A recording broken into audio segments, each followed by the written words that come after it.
નમસ્કાર ખેડૂત મિત્રો, મારું નામ છે અલ્કેશ પટેલ અને આપણી YouTube ચેનલ છે ખેતીની વાત મારું ગુજરાત. આપણી દુકાનનું નામ છે Hindustan agro seeds Kalavad, proper Kalavad, તાલુકો કાલાવડ, જિલ્લો જામનગર. મિત્રો તો મિત્રો આજરોજ તારીખ થઈ છે 6/1/2024. તો તમામ ખેડૂત મિત્રોનો ખૂબ ખૂબ આભાર કે આપણી ઉપર એક વિશ્વાસ કરી અને આપણે જે માહિતી આપીએ છીએ આ પ્રોડક્ટો વાપરતા થયા છે. અને જે લોકોને નથી મળતું નજીકના સેન્ટરમાંથી એ લોકોને કુરિયર દ્વારા પણ આપણી પાસેથી મંગાવી રહ્યા છે. એક વિનંતી છે કે મિત્રો નજીકના સેન્ટરમાં મળે અને આપણે જે રોગની તકલીફ છે, જે વસ્તુની જરૂરિયાત છે, તો નજીકના સેન્ટરમાંથી લઈને ઉપયોગ કરી દો, એમાં કોઈ પ્રશ્ન જ નથી. આપણે કેમ કે આપણે સચોટ અને સાચી માહિતી આપીએ છીએ અને નજીકના સેન્ટરમાં મળી જાય આવી પ્રોડક્ટની માહિતી આપીએ છીએ. ન મળે તો ચોક્કસથી આપણે કુરિયર કરીએ છીએ. કુરિયરનો 1 પણ રૂપિયાનો ચાર્જ આપણે ખેડૂત પાસેથી લેવામાં આવતો નથી. કોઈ પણ સેન્ટરમાં ગમે તે વસ્તુ આપણે ફ્રી હોમ ડિલિવરી આપણે પહોંચાડી આપીએ છીએ. હવે ખાસ આજે આપણે વાત કરવાનું છે કે જીરાના પાકમાં સુકારાના પ્રશ્નો દિવસે ને દિવસે વધવા લાગ્યા છે. લીલો સુકારો છે, પીળો સુકારો છે, બંને સુકારાના ઉપદ્રવ અત્યારે વધવા લાગ્યા છે. તો સુકારાના કારણો મિત્રો ઘણા બધા હોઈ શકે છે. પિયત કોઈ વધુ પડતા ભેજના કારણે સુકારો આવી શકે છે. છેલ્લા 3 વર્ષમાં ધાણાનું વાવેતર કર્યું હોય તો પણ સુકારાનો પ્રશ્ન રહી શકે છે. જમીનમાં જે છે ફૂગનો પ્રશ્ન હોય તો પણ જે છે લીલા સુકારાનો પ્રશ્ન આવી શકે છે. આ પ્રકારની અનેક પરિસ્થિતિઓમાં સુકારાનો ભાગ ભજવે છે. ત્યારે વાતાવરણ ચેન્જ થયું છે. ઠંડી હતી તો ત્યારે થોડુંક તાપમાન ઊંચું ગયું છે. દિવસ દરમિયાન તાપમાન તપી જાય છે, તડકો તપી જાય છે અને રાત્રે વધુ પડતી ઠંડી પડે છે. તો મિક્સ વાતાવરણમાં પણ સુકારાનો પ્રશ્ન જોવા મળે છે. તો ખાસ ખેડૂત મિત્રોને પહેલી મારી ભલામણ એવી છે કે તમે જ્યાંથી ખરીદી કરો છો દુકાનદારને તમારી વાડીએ પ્રશ્ન હોય તોની વાત કરો છો, રૂબરૂ ફિલ્ડ વિઝિટમાં બોલાવો અથવા કોઈ કંપનીના જે છે સ્ટાફ જે હોય તે જે તે એગ્રોની દુકાને મુલાકાતે આવતા જ હોય છે. તો એગ્રો ધારકને પણ તમે એવી વિનંતી કરો કે આપણી વાડીએ જે છે એ પ્રોબ્લેમ છે સુકારાનો કે XYZ, તો કોઈ ઓફિસરને મોકલો. તો એવી રીતે પણ જે છે આપણે કોઈ પણ યોગ્ય માવજત કરીને એનો સુકારાનું નિયંત્રણ લાવી શકીએ છીએ. આ કોઈ વસ્તુ શક્ય નથી. તો અત્યારે એન્ડ્રોઈડ ફોનનો જમાનો છે એટલે આપણા પાકનો ફોટો પાડી લેવાનો, 4-5 ફોટા પાડી લેવાના, 1-2-3 મિનિટનો વિડીયો ઉતારી લેવાનો કે ખરેખર આ પરિસ્થિતિ છે. પછી તમે જ્યાંથી ખરીદી કરો છો એ દુકાનદારને બતાવી અને એને જે મુજબની જરૂરિયાત છે એ મુજબની ચોક્કસથી એની સારવાર થશે તો સારું રિઝલ્ટ મળશે. અંદાજિત તમે છંટકાવ કરી દેશો, મેં છાંટ્યું તમે છાંટી દેશો, રિઝલ્ટ નહીં મળે અને જે છે 15 દિવસ તમે રાહ જોઈશો ત્યાં તમારો પાક જે છે એ પૂરો થઈ જતો હોય છે.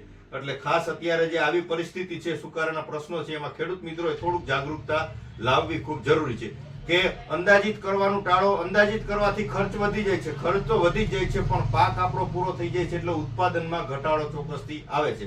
એટલે જે વસ્તુની જરૂરિયાત છે અને જે સમયે જરૂર છે એ વસ્તુ એને પાકને મળી જાય તો ચોક્કસથી સુકારામાં સારામાં સારા પરિણામ મળી શકે છે. તો આ મુજબ તમારા નજીકના સેન્ટરમાં ફોટો પાડીને બતાવી અથવા તમારી વાડીએ કોઈ પણ ઓફિસરને વિઝિટ કરાવી અને સારામાં સારું રિઝલ્ટ મળે એવી પ્રકારની દવાનો છંટકાવ કરો, આવી મારી એક અંગત ભલામણ છે. હવે બીજી આજે આપણે વાત કરી દઈએ કે મિત્રો જેને પરિસ્થિતિ નથી તો નોર્મલ જ છંટકાવ કરજો. કોઈ હેવી ડોઝ કે ઊંચા ટેકનિકલો મારવાની જરૂર નથી કેમ કે એના ખર્ચ જે છે એ વધી જતા હોય છે ને એડવાન્સમાં કે વધારે પડતા મોંઘા મોલિક્યુલો મારી અને વધારે પડતું એમ તમે એમ કહો કે ન કોઈ રોગ આવે તો આ બધું વાતાવરણ ઉપર આધારિત હોય છે. એટલે જાજુ એડવાન્સમાં ઉપયોગ કરીને મોંઘા ખર્ચ કરવાની. અત્યારે રનિંગ જ રાઉન્ડ ચાલુ રાખો. રનિંગમાં શું છે, જેને પ્રશ્ન નથી એની વાત કરો, પછી જેને સુકારાના પ્રશ્નો છે એનું અલગથી તમને માહિતી આપીશ. રનિંગ કઈ પ્રશ્ન નથી તો રીડોમિલ ગોલ્ડ આવે છે, કોઈ પણ સારી કંપનીનું લઈ લેવાનું છે. મેટાલેક્ઝિલ મેન્કોજેબ આ પણ વાતાવરણમાં અસર થતી હોય તો પાકને એની અંદર રક્ષણ આપશે. શું કામ એને કારણ એક પડ બની જાય, કવચ બની જાય છે છોડ ઉપર, જેથી કરીને ટેમ્પરેચર વધી જાય તો અસર થવા દેતું નથી, વધુ પડતું ઠંડી પડે તો પણ જે છે અસર થવા દેતું નથી. પણ વીઘે 4 પંપ કરવા ખૂબ જરૂરી છે. 1 વીઘે 4 પંપ. પંપે આનો ડોઝ છે 25 ગ્રામનો, બરાબર છે. આ વાપરી શકો છો. ત્યારબાદ કોઈ પણ કંપનીનું સાફ પાવડર કહીએ આપણે, કાર્બેન્ડાઝિમ મેન્કોજેબ, સિજન્ટાનું આવે છે, યુપીએલનું આવે છે, ઘણી બધી કંપનીના આવે છે. તો આનો પણ તમે જે છે ઉપયોગ ચોક્કસથી કરી શકો છો. આના પરિણામ પણ તમને સારા જોવા મળશે મિત્રો, બરાબર છે. ફૂગનાશકમાં રનિંગ વસ્તુ વાપરો, જરૂરત નથી તો રનિંગથી જ ચાલુ કરો. પછી અત્યારે મોલાની શરૂઆત થઈ ગઈ છે તો મોલા માટે તમે ટૂંકમાં વાપરી શકો છો સહારા ઇન્ટરનેશનલ કેમિકલ્સનું ટોલફેરા. આની અંદર થશે શું કે થ્રિપ્સ આવી જશે, મોલો આવી જશે, ચૂસિયા પ્રકારની જે કાંઈ જીવાત છે એ પંપે 35 થી લઈને 40 ml ના ડોઝથી તમને સારામાં સારું રિઝલ્ટ મળી જશે. રોગ ઓછો હોય તો 35 ml જ વાપરવું, વધારે પડતો રોગ છે તો 40 ml ના ડોઝથી આપી દેવાનું. રિઝલ્ટ તમને ચોક્કસથી આના સારા જોવા મળશે મિત્રો, બરાબર છે. હવે બીજી આજે આપણે વાત કરી દઈએ કે મિત્રો જેને પરિસ્થિતિ નથી તો નોર્મલ જ છંટકાવ કરજો. કોઈ હેવી ડોઝ કે ઊંચા ટેકનિકલો મારવાની જરૂર નથી. કેમ કે એના ખર્ચ જે છે એ વધી જતા હોય છે ને એડવાન્સમાં કે વધારે પડતા મોંઘા મોલિક્યુલો મારી અને વધારે પડતું તો આ વાત થઈ થ્રિપ્સની. હવે એને જેને ગ્રોથ કરાવવો છે, જેને હાઇટ કરાવી છે, છોડ નબળાશ છે, તો એની અંદર તમારે વાપરી દેવાનું છે એક્વા સ્પીડ, જે આવે છે 25-25-25 પ્લસ મિક્સ માઇક્રોન્યુટ્રન. બરાબર છે. આ વસ્તુ ખૂબ સારી આવે છે. શું કામ? એને કે એનપીકે નો ગ્રેડ આવી જશે, પ્લસ માઇક્રોન્યુટ્રન આવી જાય છે. તો છોડને જેના જીવન ચક્ર દરમિયાન જે કાંઈ માઇક્રોન્યુટ્રનની, જે કાંઈ પોષક તત્વોની જરૂરત પડે તો એ છોડને આસાનીથી મળી રહે. એક વસ્તુની અંદર બધું આવી જાય છે ને સસ્તું છે, મોંઘું નથી મારી દ્રષ્ટિએ. કેમ કે આ બધી વસ્તુ ભેગી કરવા જાય ને અલગ અલગ, તો લગભગ આ 1200 થી 1500 રૂપિયા 1 લીટરે ખર્ચ વહી જાય. એની જગ્યાએ 550 રૂપિયાનું લીટર છે ને 20 પંપ થાય છે. કિલો પેકિંગમાં આવે છે અને 500 પેકિંગમાં આવે છે. 10 પંપ અને 20 પંપનો ડોઝ કરવાનો હોય છે. પંપે તમે ml દ્વારા વાપરી શકો નહીં. શું કામ? એને કે કિલોગ્રામમાં ને 500 ગ્રામમાં એવી રીતે પેકિંગમાં આવે છે. તો આનો પણ તમે જે છે ઉપયોગ ચોક્કસથી કરી શકો છો. હવે આપણે અને નોર્મલમાં હજી આપણે એન્ટ્રાકોલ જે આવે છે બાયરનું, આ નોર્મલ છંટકાવમાં એન્ટ્રાકોલ પણ તમે વાપરી શકો છો. 22 પણ વાપરી શકો છો. કાંઈ પરિસ્થિતિ નથી ને નોર્મલ જ છંટકાવ કરવો છે તો 4 માંથી કોઈ પણ સાપ પાવડર છે, ખાલી M45 છે, અથવા રિડોમિલ ગોલ્ડ છે, મેટાલિક્ઝિલ મેન્કોજેબ છે, આ 4-5 વસ્તુમાંથી કોઈ પણ એક વસ્તુનો તમે જે છે ઉપયોગ કરી શકો છો મિત્રો. હવે વાત કરીએ કે સુકારાના પ્રશ્નો છે. તો સુકારાના પ્રશ્નો હોય તો એની અંદર આપણે શું વાપરવાનું? તો સર્વપ્રથમ તમને વાત કરી દઉં કે બાયર કંપનીનું આવે છે એલિયટ. આ વસ્તુ ઉપયોગ કરી દેવાની. પંપે 25 થી લઈને 30 ગ્રામનો ડોઝ છે. આની સાથે તમારે વાપરી દેવાનું છે વેલિડામાઇસિન. કોઈ પણ સારી કંપનીનું લઈ લેવાનું. ધાનુકાનું આવે છે સિથમાર, અથવા ઘણી બધી કંપનીના આવે છે. સારી કંપનીનું લઈ પંપે 40 ml વેલિડા અને પંપે 30 ગ્રામ જે છે એલિયટ. આ લીલા સુકારામાં સારું રિઝલ્ટ તમને જોવા મળશે.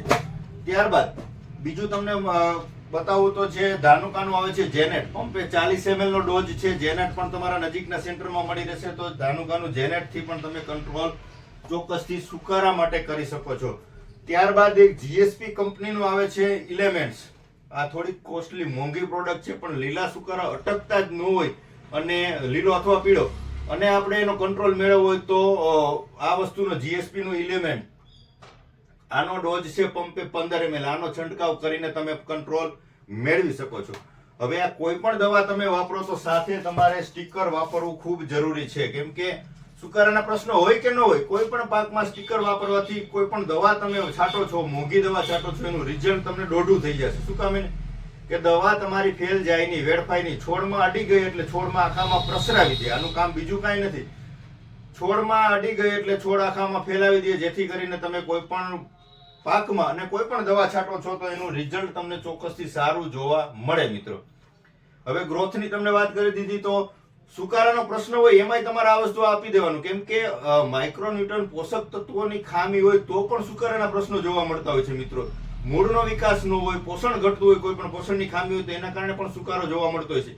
એટલે સુકારાની તમે દવા વાપરો છો તો સાથે તમારે 25-25 તમે ઉમેરી શકો છો મિત્રો.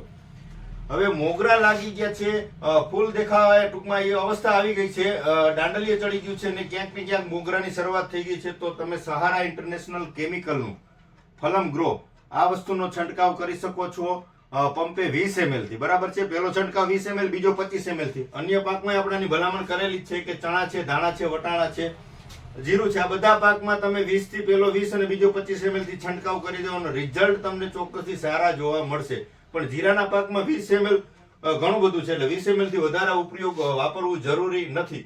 એટલે જેને દાણા ચડવાની શરૂઆત હોય અથવા જે છે મોગરે આવી ગયું હોય જીરું, એને પંપે 20 ml થી પહેલો છંટકાવ અને 15 દિવસ બાદ જે છે એ 20 ml અથવા વધીને 25 ml, ગ્રોથ વધી ગયો હોય, હાઈટ વધી ગઈ હોય તો જ 25 ml નાખવાનો. નહીતર બે છંટકાવ જે છે એ 20 ml થી ફલમ ગ્રોના કરી દેવાના. એટલે રિઝલ્ટ તમને ચોક્કસથી સારું જોવા મળશે. પછી આમાં ઊંચા ટેકનિકલો વાપરતા જાય અને રિઝલ્ટ ન મળે ને ખર્ચામાં ખેડૂત વધારે ને વધારે આગળ વધતો જાય, ડૂબતો જાય અને જે છે છેલ્લે 3 મણ કે 4 મણ કે 5 મણ જીરું થાય તો એમાં પૈસા ખેડૂતના હાથમાં કાંઈ આવે નહીં. 50% એગ્રો વાળો લઈ જાય, 15-20% ખાતર વાળા લઈ જાય ને 20-25% તો ભાગમાં આપણે દીધેલી હોય જમીન, એટલે 25% તો ભાગીઓ લઈ જવાનો છે. એટલે આપણે ખાલી હિસાબ જ કરવાનું રહે, ખેડૂતના હાથમાં કાંઈ આવે નહીં. એટલે જરૂરી છે જે વસ્તુનો ઉપયોગ કરવાનો સમય છે એ સમયે એ વસ્તુનો જ ઉપયોગ કરવાનો છે. આપણે ઉત્પાદન વધારવાનું છે. આપણે એક જ મુદ્દા ઉપર હાલીએ છીએ. કેમ કે બજાર ભાવ એ આપણા હાથની વાત નથી. બરાબર છે. બજાર આપણા હાથની વાત નથી. આ ડુંગળીની તમને વાત કરું કે ડુંગળીમાં આપણે અનલિમિટેડ ખર્ચા કરી નાખ્યા. આપણે આશા હતી કે સારા જ ભાવ મળશે, પણ એ આશા આપણી ખાલી આશા જ રહી ગઈ. આપણા હાથમાં, ખેડૂતના હાથમાં કાંઈ આપણે ધાર્યું થતું નથી. એટલે આપણું ધાર્યું એક જ કરી શકીએ કે ઓછો ખર્ચ, વધુ ઉત્પાદન. આના પ્રયત્નો આપણે કરી શકીએ. એટલે કાળજી રાખીને ઉપયોગ કરવાનો છે દવાનો. જરૂરી છે એટલી વસ્તુ વાપરો. હું એમ નથી કહેતો કે નથી જ વાપરવાની. આડેધડ ન ખર્ચ કરો. મારો આટલો એક મુદ્દો છે કે જરૂરી છે મુજબ ચોક્કસથી ખર્ચો કરો. એટલે આપણે ખર્ચ ઘટાડશું અને ઉત્પાદન વધારશું. આવો આપણો ધ્યેય છે. અને મારો એવો એક સંકલ્પ છે કે હું ખેડૂતોને આમાંથી સુધારો કરીશ ને કરીશ. ખર્ચ ઘટાડી અને ઉત્પાદનમાં કેમ વધારો થાય એના પ્રયત્નો આપણે ચોક્કસથી કરીએ છીએ અને કરતા રહેશું. તો વિશેષ કાંઈ માહિતીની જરૂર હોય તો ચોક્કસથી આપણો મોબાઈલ નંબર છે 9245 42050. આપણે આમાં નોંધેલો જ છે. તો તમે કાંઈ પણ વિશેષ માહિતી જોતી હોય તો તમે ચોક્કસથી ફોન કરીને પૂછી શકો છો. બાકી વિડીયોની અંદર જે પ્રકારની સ્થિતિ છે મુજબની માહિતી આપણે ચોક્કસથી આપી દઈએ છીએ. તો વિડીયો જોઈ અને એ મુજબ આપણે આપણા પાકમાં યોગ્ય માવજત કરવાની શરૂ કરી દઈશું. મિત્રો રજા આપશો મને. જય જવાન, જય કિસાન.